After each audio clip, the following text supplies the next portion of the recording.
Hello everyone. So today I'm going to discuss 10 questions on theories of personality. This is the day 11 of quiz analysis. This is my Telegram channel where I post these quizzes. So आप इसे जाके join कर सकते हैं by typing Psych Quiz 1 on Telegram. So question number 1 is the ideographic view assumes that each person has a blank psychological structure. So though there are two approaches to personality, one is the ideographic approach and another is nomothetic approach.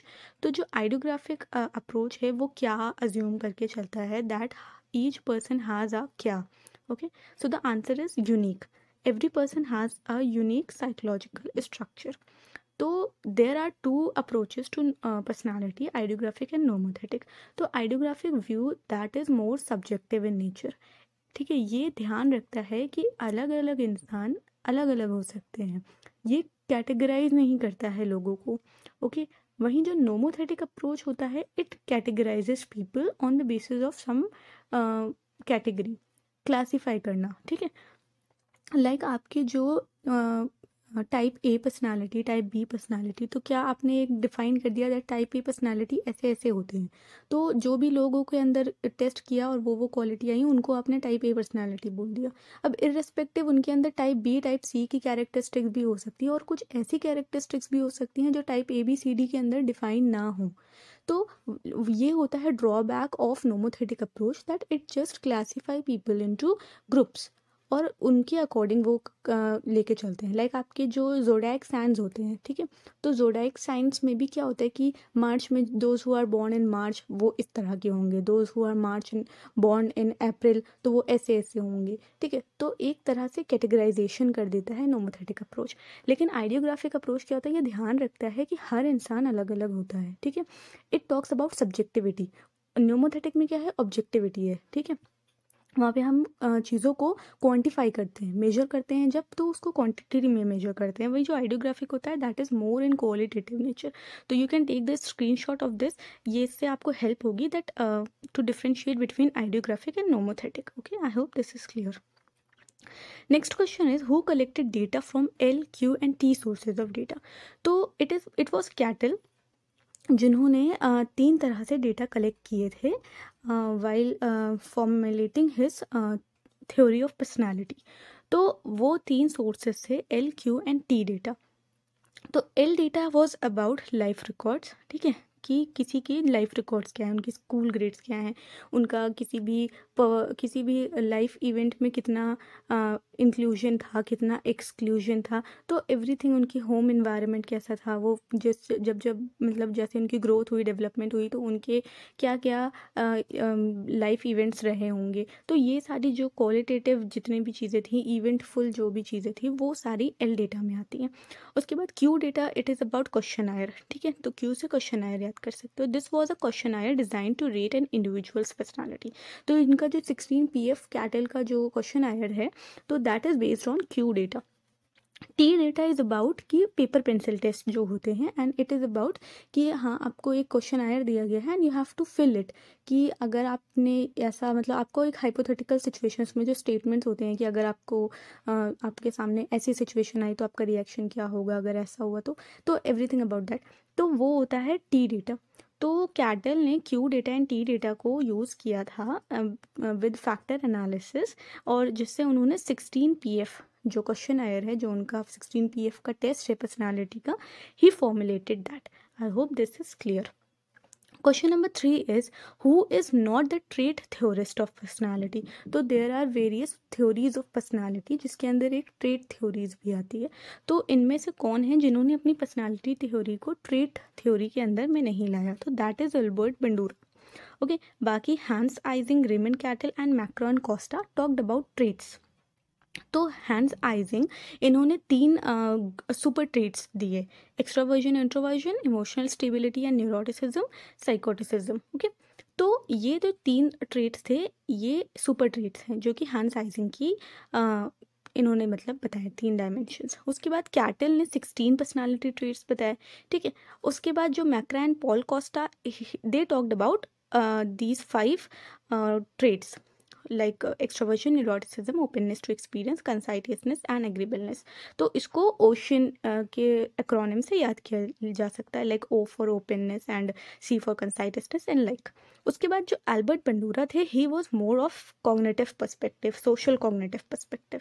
तो according to him he emphasize the importance of social learning और learning through observation. तो और सबको याद होगा वो बोबो doll का एक्सपेरिमेंट, तो आप उससे कर सकते हो। तो his theory emphasize the role of conscious thoughts including self efficacy और our own belief in our abilities. तो उनकी जो पर्सनालिटी थ्योरी थी, या उन्होंने जिस तरह से बोला कि पर्सनालिटी कैसे ग्रो होती है, दैट वाज मोर अबाउट कि हम वी लर्न बाय ऑब्जर्विंग। और there is he talked about self efficacy, और उनके जो 3 या 4 मेजर्स थे कि कैसे सेल्फ एफिकेसी डेवलप होती है, आई गेस 5 थे या कुछ थे इस तरह से। So that is how he talked about कि पर्सनालिटी किस तरह से डेवलप होती है। Next question is which of the following archetypes contains the basic primitive animal instincts. तो this archetype concept is given by Jung. Okay, so this was shadow. बाकी ये सारे इनके दूसरे आर्चीटाइप्स हैं। सो आर्चीटाइप्स क्या होते हैं? These are the universal inborn models of people, behaviour, personality that play a role in influencing human behaviour.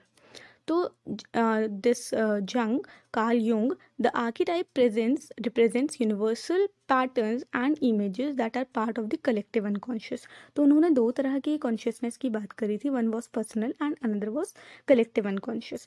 तो he talked about कि collective unconscious में there is archetypes which rule out our personality without even our conscious, without हम conscious नहीं होते हैं उसके बाद भी they rule out our personality. तो उनमें 4 तरह के आर्चीटाइप्स की बात करी। He talked about persona. Persona का मतलब होता है how we present our self to the world. Like अभी अगर आप स्कूल जाओ, अपने कॉलेज जाओ, तो वहाँ आप किसी दूसरा तरह से रिएक्ट करोगे। किसी पार्टी में जाओ, यू विल रिएक्ट डिफरेंटली। अपने फ्रेंड्स के साथ आप बाहर जाओगे तो यू विल रिएक्ट डिफरेंटली। तो ऐसा नहीं है कि हम हर जगह एक ही तरह से बिहेव करते हैं। We react differently on situation to situation. हम किसी मीटिंग में जाएंगे, किसी प्रोफेशनल जगह जाएंगे तो we will behave like that.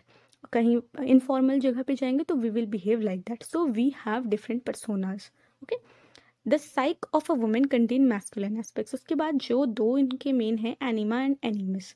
So these are the 2 archetypes. तो किसी भी फीमेल के मैस्कुलिन एस्पेक्ट्स को एनिमस बोलते हैं, और किसी भी मेल में जो फेमिनाइन एस्पेक्ट्स होते हैं, ही टॉक्ड अबाउट एनिमा, उनको एनिमा बोलते हैं। Like this yin yang symbol, ये इलस्ट्रेट करता है like the dark right side represent feminine aspects, okay, जो एनिमा आर्चीटाइप है, and the light left side represent masculine aspects, the animus archetypes. Okay, तो जो दोनों के बीच में जो डॉट है, the black and the white dot, ये रिप्रेजेंट करता है that we are not completely feminine और कम्प्लीटली मैस्कुलाइन। ठीक है, there are we have a different characteristics of the opposite archetype. Okay, so this symbol denotes this. उसके बाद जो shadow archetype है, this is the dark side of the personality, जिसके अंदर सारी एनिमल इंस्टिंक्ट्स होती हैं, एंड इट जो भी हमारे अंदर जितने भी या आप कह सकते हो जितने भी बुरे ख्याल हैं या बुरी ऐसी चीज़ें जो सोसाइटी नॉर्म्स को फॉलो नहीं करती है, तो that is in the shadow. बहुत सारी ऐसी चीज़ें हैं जो हमें मन करता है कि वो करें, बट वो चीज़ें हमारी सोसाइटी अलाउ नहीं करती है। तो जितने भी एनिमल इंस्टिंक्ट्स हैं, जितने भी बुरे ख्यालात हैं, वो सारे शैडो में आते हैं। ठीक है, उसके बाद self is another archetype of given by Jung. ठीक है, तो सेल्फ का काम है, it represents the unified unconsciousness and consciousness of an individual. तो एक तरह से बैलेंस करना all the unconsciousness and all the consciousness, तो उसको बैलेंस करने का काम होता है self. So Jung often represented the self as a circle, square और मंडाला। आई गेस ये मंडाला वर्ड नेट के एग्जाम में आ चुका है। So this mandala refers to self. Okay, I hope this is clear. Question number 5 is the concept of Jonah complex is given by. Now what is Jonah complex? It was given by Maslow. तो जो according to him बहुत सारी ऐसे factors होते हैं which stops us from reaching towards something higher level. अपने highest potential पे पहुंचने के लिए जो भी factors हमें रोकते हैं, we fear हमें सक्सेसफुल होने से डर लगता है। तो ये वो फैक्टर्स हैं जिनको जोना कॉम्प्लेक्स बोला जाता है ना। जोना वर्ड जो है ये एक बिब्लिकल स्टोरी में से, बिब्लिकल टेल में से लिया गया है। लाइक जो अपने फेट से भाग रहा था, there was a boy Jonah who was running from his fate and at last he realise कि वो अपने फेट से भाग नहीं सकता। अपने फेट मीन्स भाग्य, ओके, किस्मत, तो उससे भाग नहीं सकता।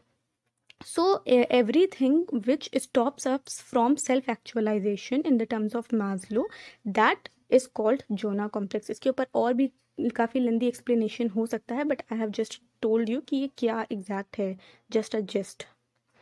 Question number 6. The pleasure principle maintains that people always strive to maximize pleasure and minimize pain. Okay, so this statement is correct. Pleasure principle यहाँ पे id की बात हो रही है. That was given by Sigmund Freud.